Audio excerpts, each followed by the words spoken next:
The world is not keeping a score of your kindness. It is not tracking your effort, cataloging your sacrifices, or rewarding your good intentions with interest.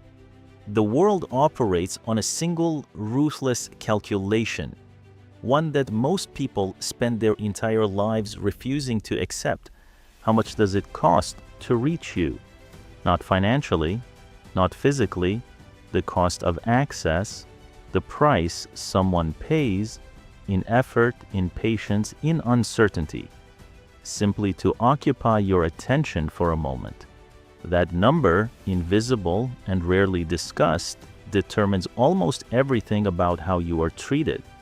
It determines who invites you and who informs you at the last minute, who waits for you and who makes you wait, who adapts their schedule to yours and who assumes you will adapt to theirs, who negotiates with you as an equal and who quietly assumes they can set the terms. None of this is random. None of this is about your character. None of this is about how hard you work or how much you care. It is entirely about the perception of your cost. And that perception in your relationships, in your professional life, in every room you enter, is not assigned to you. It is built, consciously or accidentally, actively or by default, every single day. The question is not whether you are building it. You are already building it. The only question is what you are building and whether you built it on purpose. Part 1. The economy of social value. There is a system running underneath every human interaction. It is not taught in a school. It is not discussed openly in professional settings. In personal relationships, people actively pretend it does not exist. But it governs everything from salary negotiations to friendship dynamics to the precise tone someone uses when they send you a message. Call it the social economy of value. In every interaction, every relationship, every organizational structure, human beings are constantly making unconscious assessments. Is this person scarce or abundant? Is access to them easy or difficult? Is their time limited or unlimited? Do I have to be careful with them, or can I be casual? These assessments rarely reach conscious thought. They happen in the background, below the level of deliberate reasoning, and they produce behavior that the people acting on them often cannot explain or justify. Someone treats you with less seriousness than you expected. Someone interrupts you in a meeting without hesitation. Someone cancels a commitment with you without a real explanation. Someone adjusts their behavior around another person in a way they never adjusted around you. Ask them why, and they will struggle to answer. They may not even be aware it happened, but it happened because of a quiet background calculation about relative cost. Machiavelli understood this system with uncomfortable precision. His writing strips away the comfortable story most people tell themselves. That respect is earned through goodness. That trust is built through transparency. That value comes from effort and quality, and replaces it with something more accurate, more useful, and considerably more unsettling. Value is not a property. It is a perception, and perceptions are engineered. This is not cynical. It is not a license to become a cold or manipulative person. It is simply true, and the people who refuse to accept it spend their lives confused about why their genuinely good work, their genuine care, their genuine competence are not producing the treatment they believe they deserve. The confusion is not about their worth. It is about their cost. Part 2. The attention economy has changed the game. The year 2026 is a specific historical moment for this problem. We are living through the most aggressive availability crisis in human history. Not a scarcity of things, an abundance of them. An overload of signals, requests, content, access, and presence that has quietly restructured how the human mind assigns value to people. Think about what the digital era demanded of everyone. Post consistently, respond quickly, stay visible, be accessible, show your work, explain your process, document your journey, be real, be transparent, be present, be available. The pitch was that this constant presence would build connection, build audience, build opportunity. And for a narrow period, in a narrower context, it did. But the unintended consequence, the one nobody in the room wanted to discuss, was this. Abundance collapses perceived value. The human mind does not preserve what is effortless to access. It preserves what required effort to reach. This is not a cultural bias or a personality quirk. It is a feature of how attention and memory work at a neurological level. We remember what we had to work for. We treasure what was difficult to obtain. We take for granted what was always immediately, unconditionally available. And so the paradox emerged. The people who posted every day became the most consumed and the least treasured. The people who explained themselves most thoroughly were taken least seriously. The people who responded to every message within minutes trained everyone around them without a single explicit conversation, that their time had no particular value and that their attention could be claimed at will. Not because those people were low quality, because they had made themselves abundant.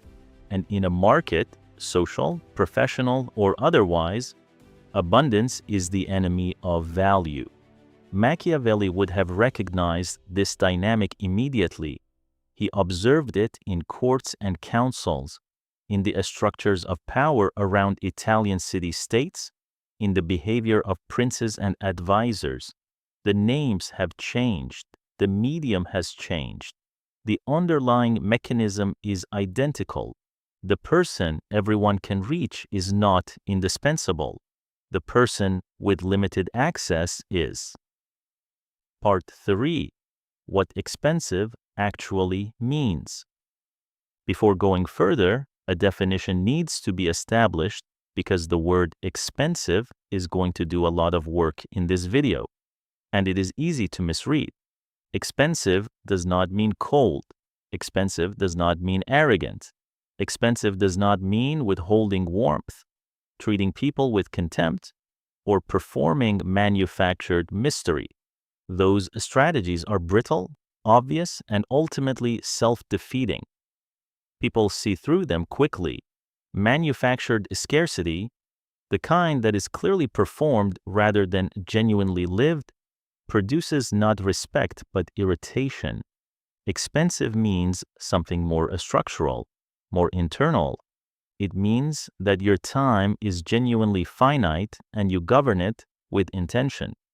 It means that your attention is not automatically available to everyone who requests it. It means that there is a real cost in effort, in patience, in quality of approach to accessing you, because you have built a life where that cost is authentic rather than theatrical.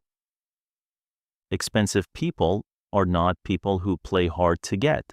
They are people who are genuinely difficult to get, because they are genuinely occupied, because they are genuinely selective, because their attention is genuinely worth something and they treat it accordingly.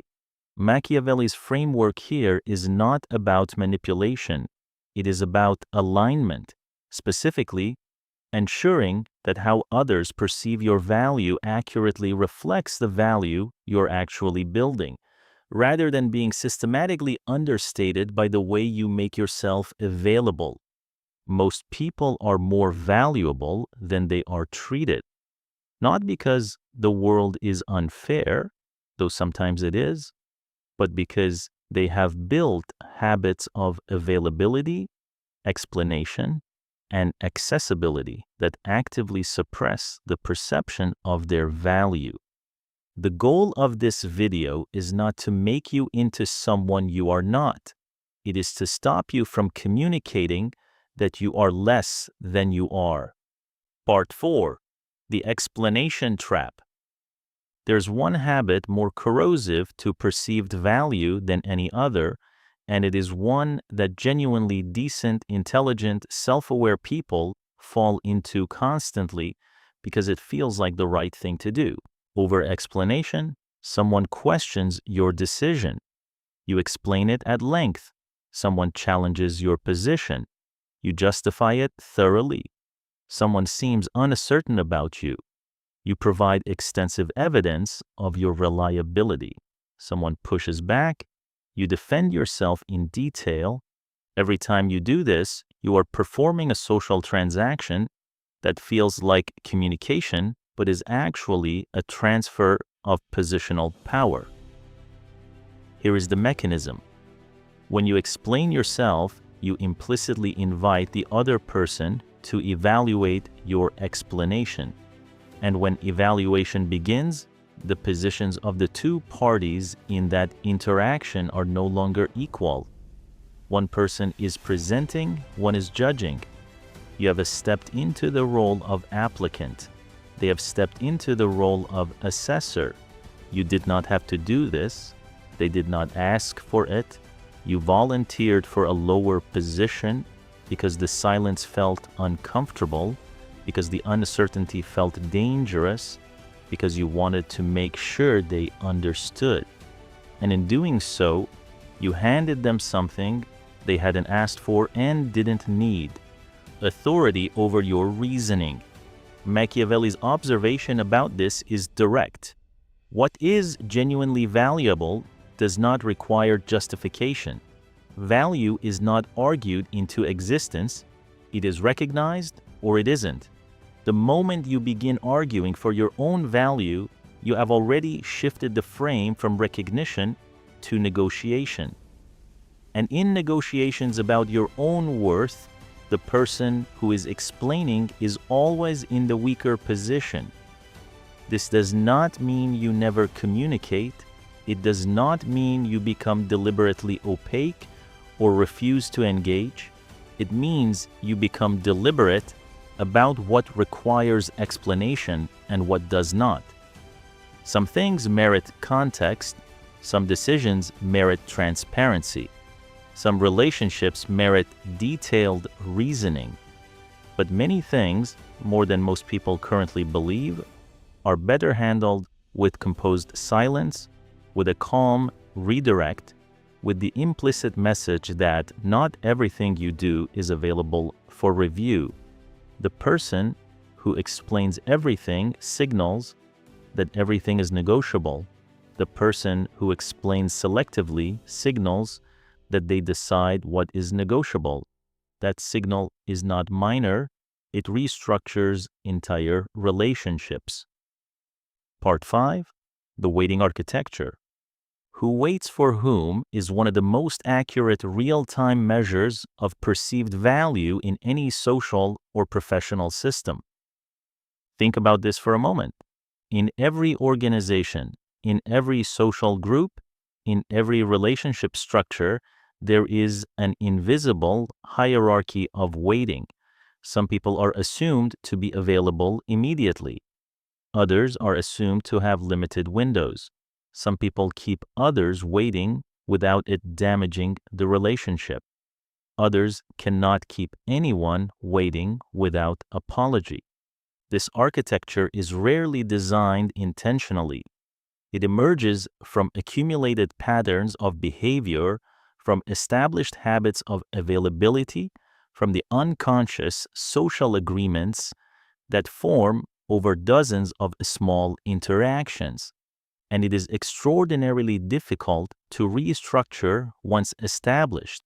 If you have trained the people around you through consistent behavior over time that you're immediately available, that your schedule is flexible for their needs, that waiting for you is not something they should expect to do. Then restructuring that expectation requires active and sustained effort that most people never make. They simply accept the position they accidentally built. Machiavelli's framework here connects directly to power, not in the sense of domination or control, but in the most fundamental sense.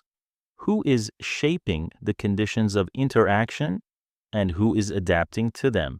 The person who waits is adapting. The person who is waited for is shaping. The person who can say no to a request, not rudely, not coldly, but simply and without extensive apology, is shaping. The person who cannot say no without significant anxiety about the relationship consequences is adapting. The person who can let a message sit unanswered for a day without the silence becoming a crisis is shaping. The person who feels compelled to respond within minutes, not because the matter is urgent, but because they fear what silence might communicate, is adapting. None of this means you should manufacture artificial delays or treat people as if they are less important than they are. That is performative and people sense it. What it means is that genuine governance of your own time, real selectivity, real priorities, real limits, produces an entirely different dynamic than the compulsive availability that most people mistake for reliability or care. Reliability is about whether you do what you commit to. Availability is about whether you can be interrupted at will. These are different. Most people conflate them, and by conflating them, they sacrifice the perception of the former by overdoing the latter. Part 6. The silence that speaks. There is a specific kind of discomfort that arises in social and professional interactions when one party goes quiet, not hostile quiet, not cold or withdrawn, just still. The other party speaks, makes a request, proposes a condition, waits for a reaction, and the response is a pause, a composed, unhurried pause, perhaps a brief, non-committal acknowledgement, but no rushing to fill this space, no anxious explanation, no immediate accommodation. Most people in most contexts find this pause genuinely unsettling, and what they do in response to that discomfort is enormously revealing. They explain themselves further. They soften their request. They reduce their ask. They add qualifications to their own position. They begin essentially to negotiate against themselves, not because any counter pressure was applied, but because the silence created a vacuum, and they could not tolerate the vacuum. This is one of the most powerful dynamics in human interaction, and it is almost entirely invisible to people who have never had it named. Silence does not communicate emptiness. It communicates that you are not anxious. And someone who is not anxious, who is not urgently trying to resolve uncertainty, who is not uncomfortable with the absence of immediate resolution, is someone who has options. Options are the foundation of real power, not leverage in the crude sense, not the ability to harm or threaten, but the quiet structural reality that you do not need this particular outcome as badly as the other party might assume, that you can walk away, that there are other doors. When you communicate that reality, not in words, but in the unhurried quality of your presence, in your willingness to let silences exist, in your absence of visible urgency, you change the entire architecture of the interaction. Machiavelli understood this as a core feature of what he called virtù, the quality that allows a person to navigate fortune's unpredictability without being controlled by it. The person who needs a specific outcome to survive is at the mercy of whoever controls that outcome. The person who can absorb the worst case and continue is not. The silence is the signal that you can absorb the worst case, not because you do not care, but because you have built a life in which no single outcome is catastrophic. Part 7. The walk-away principle. Everything in this video, the cost of access, the governance of time, the architecture of explanation, the use of silence, converges on a single structural principle that Machiavelli would identify as the most critical determinant of power in any interaction: the ability to leave, not the dramatic, impulsive departure, not the bluff, not the performance of someone who threatens to walk away and then stays. The genuine, quiet, structurally supported ability to disengage from a situation, a relationship, a negotiation, a role, an agreement, and have a real life waiting on the other side. This ability changes everything: tone, respect, negotiation dynamics, the baseline of how you are treated. Not because walking away is inherently desirable, but because people unconsciously calibrate their behavior toward you based on their estimate of what your departure would cost them and what it would cost you.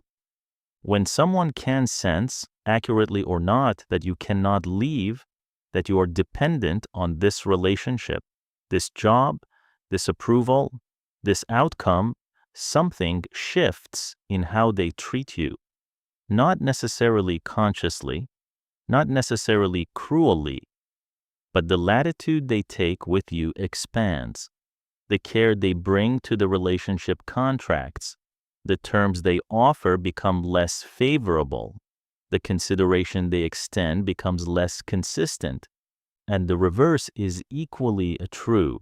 When someone senses, again, accurately or not, that you could leave and land well, the dynamic reverses. The terms improve. The care increases. The consideration becomes more reliable. Not because you threatened anything, not because you said a word about leaving, but because the structural reality is legible in how you carry yourself, in what you accept and what you don't, in the quality of your alternatives. Machiavelli's statement is harsh but precise. People treat you fairly not because they love you, but because losing you carries a cost. This is not a cynical view of human relationships. It is an accurate one. The warmest, most genuine relationships in your life are almost certainly ones in which both parties have real alternatives, where each person is choosing to be there repeatedly, because the relationship earns that choice, not because the absence of alternatives makes departure impossible. Relationships built on dependency are not relationships. They are arrangements, and arrangements, unlike relationships, deteriorate the moment someone finds better terms elsewhere. The walk-away principle is not about being cold. It is about building a life wealthy enough in options that your presence anywhere is a genuine choice, and choices, freely made with alternatives genuinely available, are the foundation of every form of lasting power. Part 8. Building the cost deliberately. Everything discussed so far might seem like a description of a personality type. The naturally selective, self-contained, high-value person who emerged this way through temperament or circumstance. That framing is both comfortable and inaccurate. The cost of access is not a personality. It is a set of practices, conscious, repeatable practices that, applied with consistency over time, restructure the perception others have of you and eventually restructure the reality of your own life to match that perception. Here's what those practices actually look like: governing response time deliberately, not by being slow for the sake of it, but by breaking the reflex of immediacy, the compulsive need to respond the moment a message arrives, the anxiety that drives instant replies not because they are necessary, but because silence feels unsafe. Your response time communicates your priorities. When everything gets an immediate response, everything is equally important, which means nothing is particularly important, including you. Selecting which things receive immediate attention and which do not is not rudeness. It is accurate communication about what matters. Practicing selective explanation. Before you explain, ask, does this require explanation? Did someone ask for it? Does providing it serve the interaction? Or does it serve your anxiety about being misunderstood? Many explanations are not communication. They are attempts to manage the other person's perception, driven by discomfort with uncertainty, and they reliably produce the opposite of what they intend. Not more understanding, but a subtle repositioning that lowers perceived standing. When you explain less, the explanation you do offer carries more weight. When everything is explained, nothing requires explanation, because everything is already negotiable. When some things are simply stated, without justification, without apology, they carry the implicit signal that they are not available for renegotiation. Declining without elaborate justification. The word no is one of the most powerful tools in the construction of perceived value, and it is almost universally misused. Most people, when declining something, enter an extended exercise in justification. They cannot say no without providing a reason.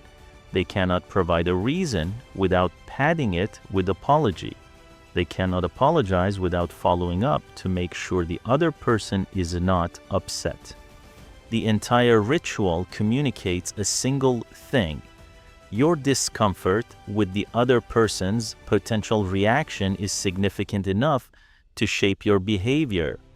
And that discomfort, legible to everyone, rarely commented upon, is information about cost. Declining with warmth, with directness, and without extensive explanation is one of the clearest signals you can send that your time and attention are not infinitely available, not aggressive, not cold, simply bounded, developing real alternatives. This is the most structural item on the list because it is the only one that cannot be faked effectively for long. Genuine walkaway ability comes from genuine alternatives. Genuine selectivity comes from genuinely having enough options that selectivity is affordable. Genuine absence of anxiety comes from a life organized well enough that no single outcome is catastrophic. This takes time, it takes investment, it takes the patience to build in professional skill, in financial position, in relationship breadth, the actual foundation that makes the posture authentic rather than theatrical. But it is the item that makes everything else real, because the most powerful version of everything described in this video, the unhurried pace, the selective explanation, the composed silence, the genuine ability to walk away, emerges naturally when your life is actually built in a way that supports it. You are not performing. You are simply living at the level you have built. Part 9. The replaceable and the irreplaceable. Machiavelli's most direct statement about power in personal and professional relationships comes down to a single question. Are you replaceable? Not in the abstract. Can another human being technically fill the role you occupy? Of course. Almost any role can technically be filled. The real question is, what does replacing you actually cost? The time to find someone comparable, the loss of institutional knowledge, the disruption to relationships, the learning curve, the quality gap during transition, the intangible loss of whatever specific combination of skills, judgment, and relational capital you represent. When that replacement cost is low, your negotiating position in every dimension, compensation, treatment, respect, the terms of the relationship itself, weakens. Not because you are unpleasant or untalented, but because the structural reality of easy replaceability allows everyone around you to treat you as fungible without significant consequence. When that replacement cost is high, the dynamic reverses, not because you demanded it, not because you negotiated for it, but because the structural reality of difficult replaceability creates a natural alignment of interest. It becomes genuinely costly for the other party to treat you carelessly, because carelessly losing you has a real price. Machiavelli locates the most powerful position not in being loved, not in being feared in any crude sense, but in occupying a role that is genuinely difficult to replicate and doing so without anxiety about being displaced.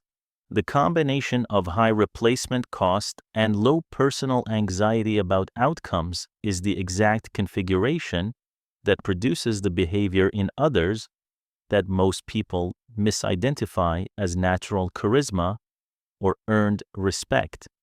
It is not magic, it is not personality, it is a structure built deliberately over time. And the first step toward that structure is the most uncomfortable one for most people. Stop making yourself easy to replace by being easier to reach. Part 10. The freedom beneath the framework. A final clarification, because this entire framework can be misread as a prescription for calculation, for living strategically at the expense of genuine connection, warmth, or humanity. That is not the argument. The argument is the opposite of that. The person who has built genuine cost, who governs their time with real intention, who explains selectively and declines cleanly, who has real alternatives and therefore real freedom, that person is not colder than the person who has made themselves compulsively available to everyone. They are warmer, because when they give their attention, it is not automatic, it is chosen. When they show up, it is not because they had no alternative, it is because they decided to. When they invest in you, their time, their presence, their genuine engagement, the investment means something because it was not the default behavior. It was a selection. The relationships that form around genuine cost are more honest than the relationships that form around compulsive availability, because both parties know what is actually being offered. There is no performance of interest that does not exist. There is no inflation of enthusiasm beyond what is real. There is simply the actual thing offered because it is genuinely available and genuinely chosen. Machiavelli is often read as a cold thinker, a theorist of manipulation and power who stripped away sentiment to reveal a world of pure calculation. But his underlying project was not to make people colder. It was to help them see reality accurately. And the reality he kept returning to, in The Prince, in the discourses, in everything he wrote, was this: people who are free to choose are not governed by others. The freedom to choose, to stay or leave, to engage or decline, to offer or withhold, is not a power trip. It is the most fundamental form of human dignity. And the cost of access, built deliberately and lived authentically, is the architecture that makes that freedom real. Not a performance, not a strategy, a life you have actually built. One in which your presence is a choice, your time is genuinely valuable, your attention means something, and your absence creates a gap that cannot easily be filled. That is not a power game, that is a life worth building. The world does not ask what you deserve. It asks what it costs to reach you. And the answer you give, not in words but in habits, in patterns, in the accumulated behavior of thousands of small daily decisions, determines almost everything about how you are treated, what you are offered, and how much of your own life you actually control. This is not comfortable. It was not meant to be. The most important things in Machiavelli's work were never comfortable. They were just accurate. The question now is not whether you accept this framework. You already live inside it. The question is whether you are building your position in it intentionally or leaving it to accident. Because accident in this particular system almost always builds the wrong thing. And you have been building long enough to have earned something better.